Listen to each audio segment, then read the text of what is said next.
শুভ সন্ধ্যা বন্ধুরা, চলে এলাম সন্ধ্যাবেলা। আর কি নিয়েছি দেখো, সিঙ্গাড়া, গরমা গরম সিঙ্গাড়া।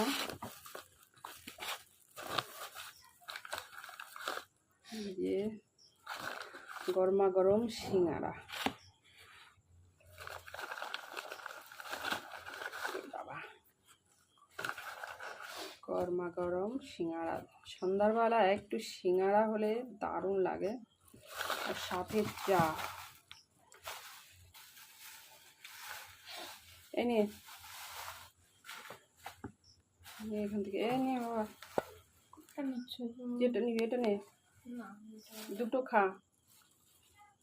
তো চলো, গরম গরম সিঙ্গাড়া খেতে সন্ধ্যার সময় তো দারুণ লাগে।